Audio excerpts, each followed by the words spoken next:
नमस्कार दोस्तों, मैं हूं नेहा और आज मैं रुचिता की विश्वासघात की कहानी का अंतिम भाग लेकर आई हूं। और अगर आपने इस कहानी का अभी तक पहला भाग नहीं सुना है तो मैंने इस कहानी का लिंक इस वीडियो के डिस्क्रिप्शन बॉक्स में दे दिया है और आई बटन पर भी पिन कर दिया है, तो वहां से इसको सुनने से पहले इसके पहले भाग को अवश्य सुने। तो चलिए मैं आपको इस कहानी का दूसरा भाग सुनाती हूँ। मैं पागल होने वाली हो गई थी। मेरे दोनों बेटे घर छोड़कर चले गए। एक चल बसा था, अब तीसरे नंबर वाला ही रह गया था। अजीब बात ये थी कि रुचिता ने इस बार भी अपने माता पिता के साथ जाने से इनकार कर दिया था, लेकिन मेरे साथ रहते हुए भी वो मेरे पास नहीं हुआ करती थी। हर वक्त कमरे में बंद रहती थी। एक दिन मैं बीमार हो गई तो अपने बेटे के साथ डॉक्टर के पास चली गई। वापस लौटते समय मैंने अपने बेटे से कहा कि मुझे भूख लगी है, कुछ खा लेते हैं। हम दोनों एक रेस्टोरेंट में आ गए। अभी हम दरवाजे पर ही थे जब मैंने अपने बड़े बेटे नितिन को देखा। वो किसी लड़की के साथ बैठा हुआ था।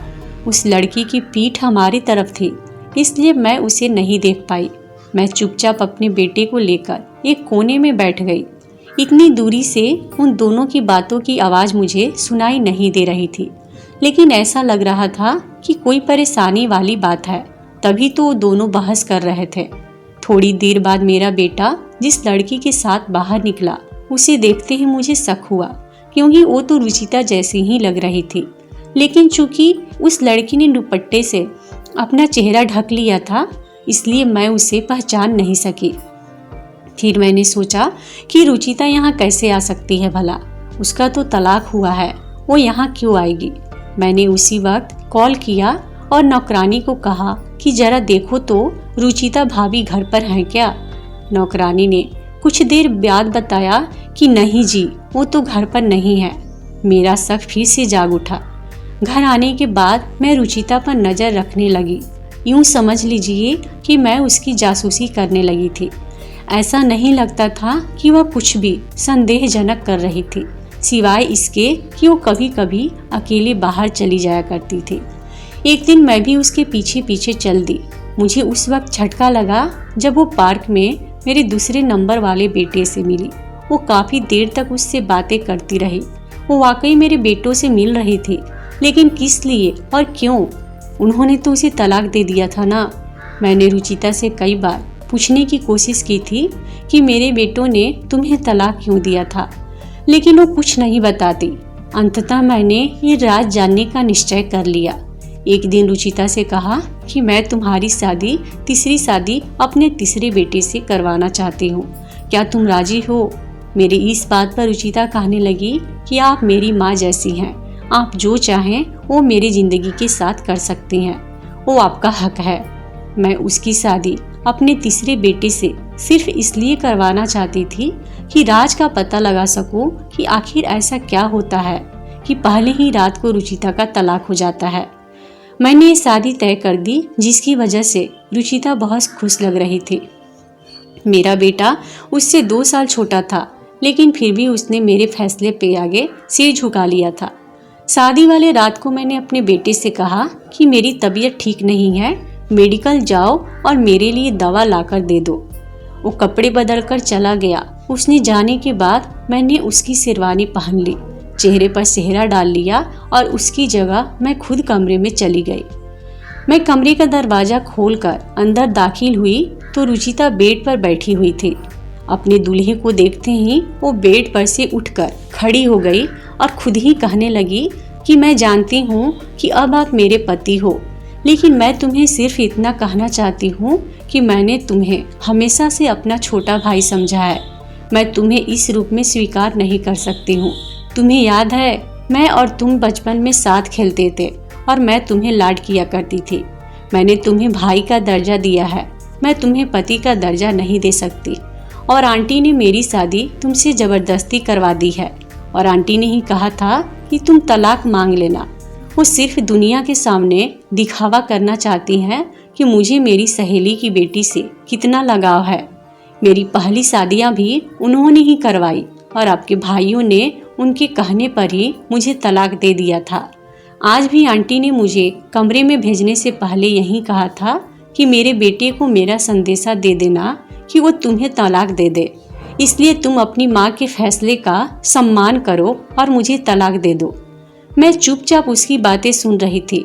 उसने कहा कि अगर तुम्हें मेरी बात पर यकीन नहीं आता तो मेरी माँ से पूछ लो। उसने अपनी माँ को फ़ोन किया और थोड़ी देर बाद मेरी सहेली भी कमरे में आ गई और कहने लगी कि बेटा ये सही कह रही है, इसने हमेशा तुम्हें अपना सगा भाई समझा है। इसने तो तुम्हारी माँ को बहुत मना किया था कि शादी ना करे, लेकिन वो नहीं मानी। मेरी बेटी तुम्हें पति के रूप में स्वीकार नहीं कर सकती, ये किसी और को पसंद करती है। तुम इसे तलाक दे दो ताकि मैं उसी लड़के से इसकी शादी करा सकूं।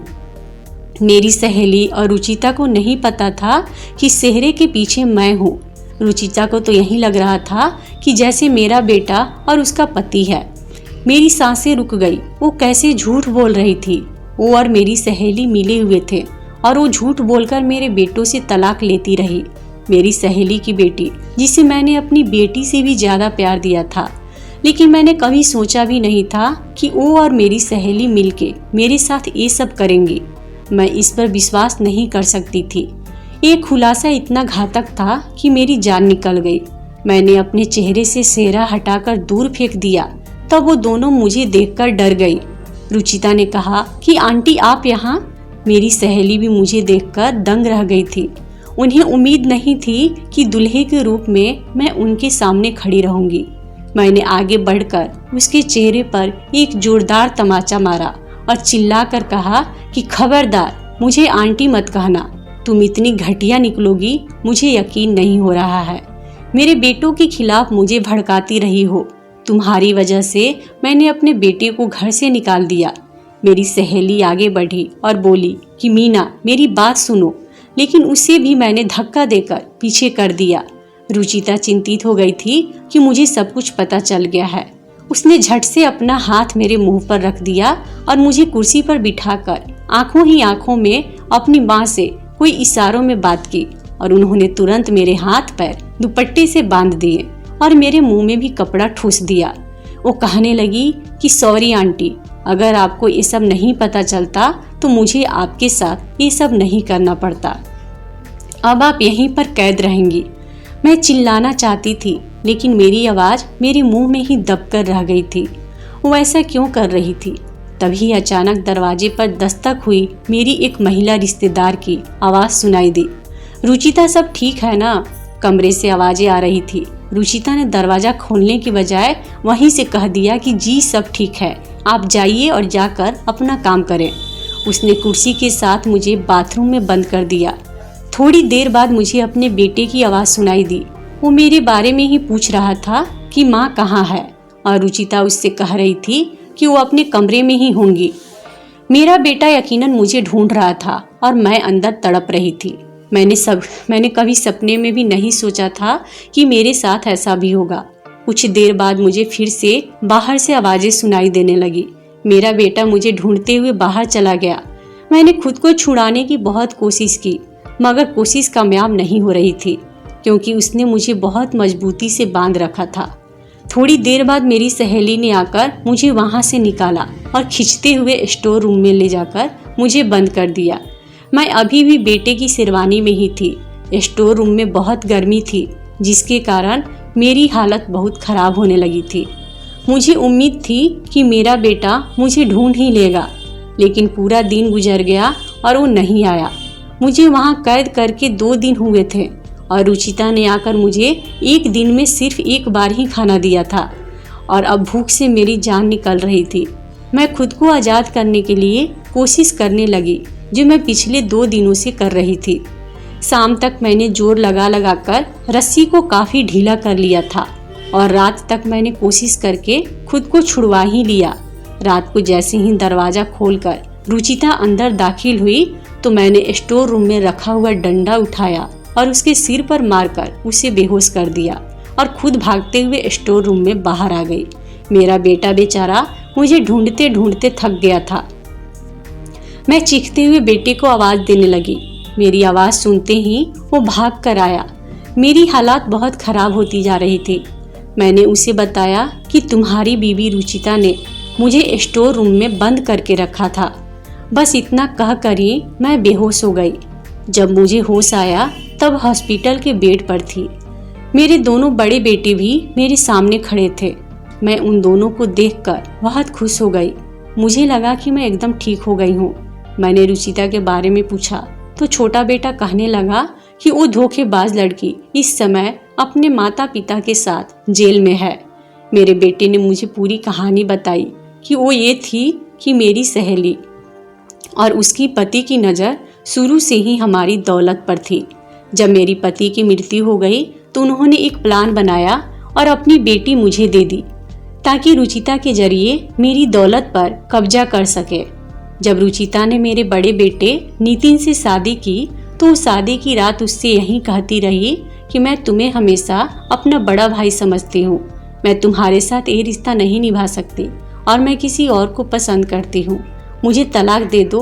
उसका मकसद था कि मेरे बेटे को एक एक करके घर से निकालकर और हमारी संपत्ति की एकमात्र वारिस वो बन जाए। उसका प्लान कामयाब हुआ और मैंने अपने बेटे को घर से निकाल दिया। उसने मेरे दूसरे बेटे से भी इसी तरह कहकर तलाक लिया और घर से निकलवा दिया। बाद में सच्ची होने का नाटक करके उनसे मिलती रही और उनको कहती कि तुम्हारी माँ ने तुम्हें घर और जिंदगी दोनों से निकाल दिया है, तुम लोग भी उन सबसे रिश्ते नाते तोड़ दो और कभी घर वापस मत आना। यहाँ तक तो फिर भी बर्दाश्त था, लेकिन उन दौलत के लालची लोगों ने जानबूझकर मेरे छोटे बेटों का एक्सीडेंट करा दिया ताकि दोनों मर जाएं। लेकिन ये भगवान की कृपा थी कि एक की जिंदगी बच गई। इन तीनों ने मिलकर मेरा हंसता खेलता परिवार घर उजाड़ दिया था। मेरी बेटी कहते जुबान नहीं थकती थी और वो ऐसी निकली कि मेरा घर ही खा गई। और ये सब उसके माँ और बाप ने सिखाया था। आज वो तीनों जेल में है। मैं कभी कभी जेल में रुचिता से मिलने जाती हूँ। आखिर मैंने उसे अपनी बेटी की तरह पाला था। उसे देखने का दिल करता है तो चली जाती हूँ। वो मुझसे बहुत माफ़ी मांगती है, लेकिन मैं उसे माफ़ नहीं कर सकती। उसने मुझसे मेरे बेटे को छीन लिया जो किसी भी हालात में वापस नहीं आ सकता। इतना सब बताने के बाद मेरी सास कहने लगी कि मैंने अपने तीनों बेटों की दोबारा शादी कर दी। बड़े बेटे नितिन की शादी मैंने तुमसे करवा दी। आज मेरे बेटे अपने अपने घर में बहुत खुश है। सुबह तुम्हारे साथ टहलने जाती हूँ तो बीच में ही अपने बेटे की समाधि पर जाती हूँ और उससे बहुत सारी बातें करती हूँ तो मेरे दिल को सुकून मिलता है। अपनी सास की कहानी सुनने के बाद मेरी आंखों से आंसू निकल रहा था। मैं सोचकर हैरान थी कि कोई किसी इंसान के साथ इतना गलत कैसे कर सकता है। जो इंसान आपको बेटी की तरह माना हो, फिर आप कैसे उसके साथ इतना गलत कर सकते हैं, किसी की जान ले सकते हैं। यह सब सुनकर मेरे तो बिल्कुल ही होश उड़ गए थे। तभी मैं सोच लिया कि जिस इंसान जिसके साथ भी बुरा करता है तो भगवान उसके साथ भी एक ना एक दिन बुरा जरूर करता है, क्योंकि हम जैसा भी करते हैं वैसा ही हमें भी मिलता है। हम अच्छा करेंगे तो अच्छा मिलेगा, बुरा करेंगे तो बुरा ही मिलेगा। अपनी करनी की वजह से ही रुचिता की माँ और रुचिता के पिताजी आज तीनों जेल में हैं और अपनी करनी का फल भुगत रहे हैं। इसलिए किसी के साथ भी बुरा करने से पहले एक बार जरूर सोच लीजिएगा कि इसका नतीजा आपको क्या मिलेगा। तो दोस्तों, आपको हमारी यह कहानी कैसी लगी हमें कमेंट बॉक्स में ज़रूर बताएं। और अगर आपको ये कहानी अच्छी लगी हो तो इस वीडियो को लाइक करें और अपने दोस्तों के साथ शेयर ज़रूर करें। और इसी तरीके की अच्छी कहानी की वीडियोस देखने के लिए हमारे इस चैनल को सब्सक्राइब करके घंटी के बटन को दबाना बिल्कुल भी नहीं भूलें। धन्यवाद दोस्तों।